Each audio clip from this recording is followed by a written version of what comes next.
Hi, my name is Quincy Davis, Assistant Professor of Jazz Drum Set at the University of North Texas, way down in... I know I've been away for a while, but I'm back now and I'm excited to start making more video lessons for you. And thank you to everyone who's been watching my videos, especially to all my subscribers. Today's lesson is on the playing of the great Joseph Rudolph Philly Joe Jones.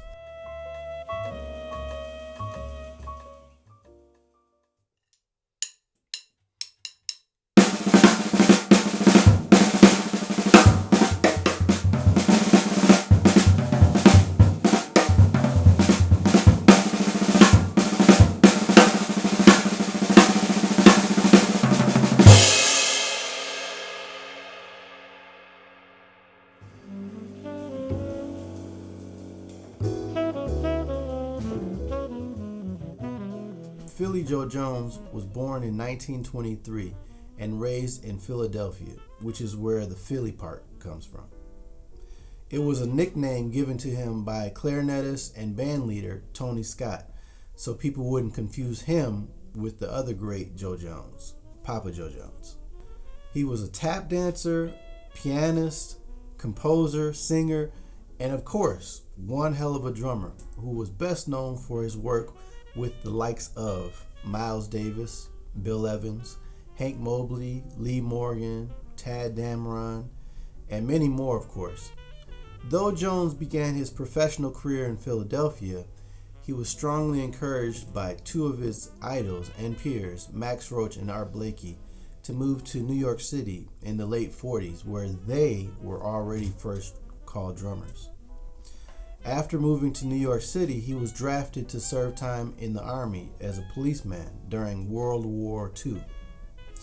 But upon return to New York, he hit the woodshed hard and began studying with the great drummer Cozy Cole, who stressed the importance of rudiments and reading.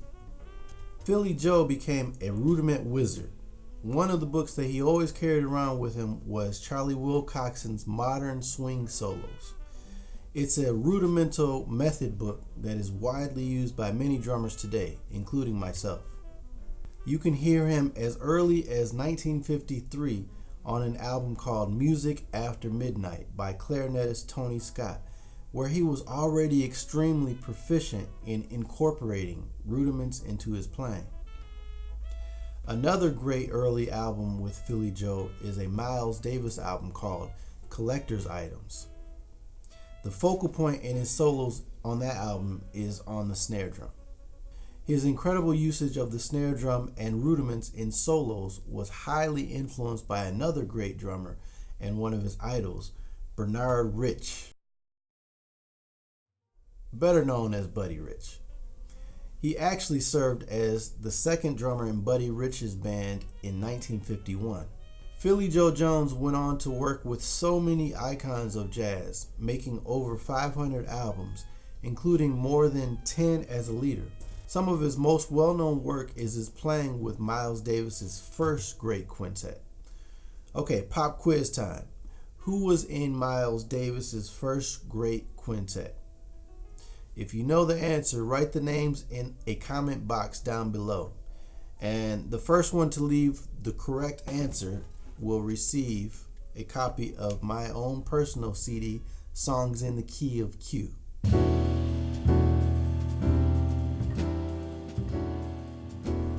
That first great quintet made a series of albums recorded at two different sessions on the Prestige record label called Relaxin, Cookin, Workin, and Steamin.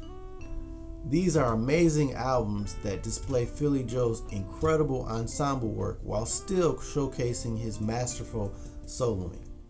Another great Miles Davis album, Milestones, recorded in 1958, is one of the last times he would record a full album with Miles Davis. Okay, here's another pop quiz question. What was the last album that Philly Joe Jones recorded with Miles Davis? If you know the answer, write the name of the album in a comment box down below and you will receive a copy of my CD, Songs in the Key of Q.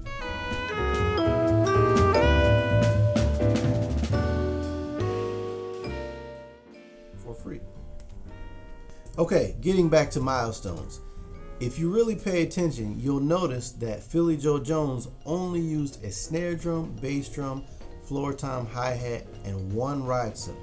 No second ride or crash. And here's a photo of that session.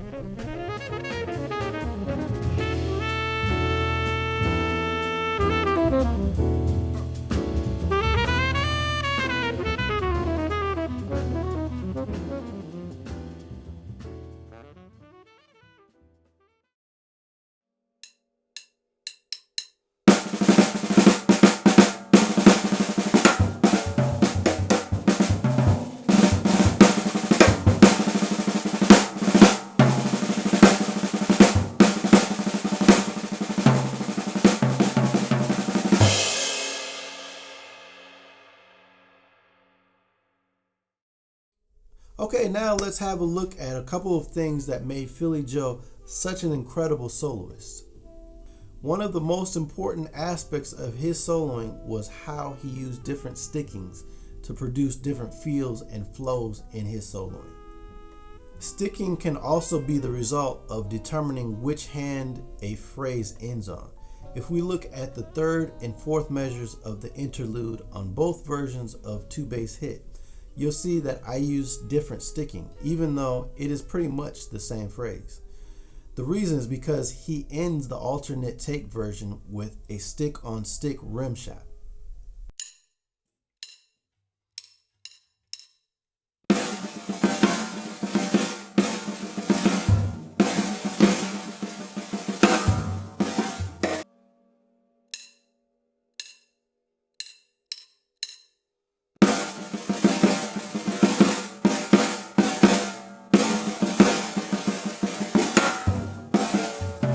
Now, this may or may not be the way he did it, but this seemed to work best for me.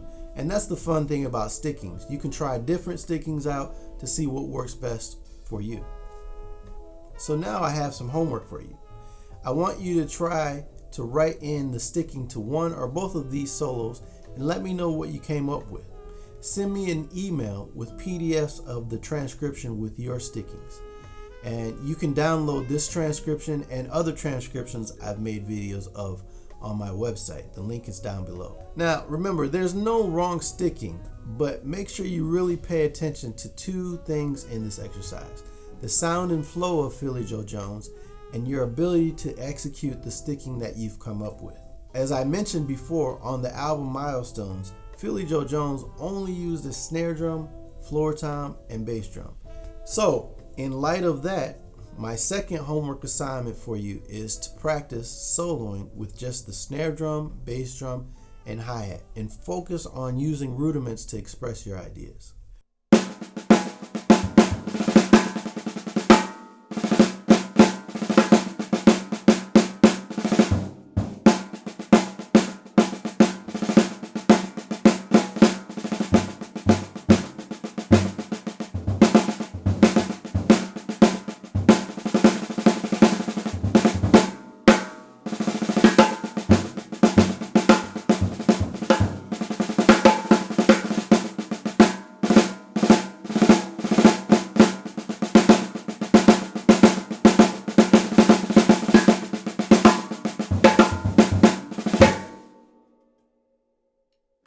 This exercise will help you add to your bag of tricks, as Philly Joe called it, and trim the fat, as I call it, from your solo ideas, and assure that you're using good technique and putting thought into every note and phrase you play. Because remember this, every note counts. Make sure to check out my video on soloing with rudiments if you want more ideas on how to work on this. Well, that's the lesson. Check out my list of my favorite Philly Joe Jones albums in the description box below. And of course, please make sure you press the like button, leave comments, and subscribe if you haven't done so already, because I will definitely be coming out with more videos soon. Now, if you want more personalized cue tips and help with your own playing, set up some Skype lessons with me. I really love meeting and working with drummers and non-drummers from all over the world. And for my friends in Japan, 英語ができなかったら大丈夫です。日本語が話せますからぜひ連絡してください。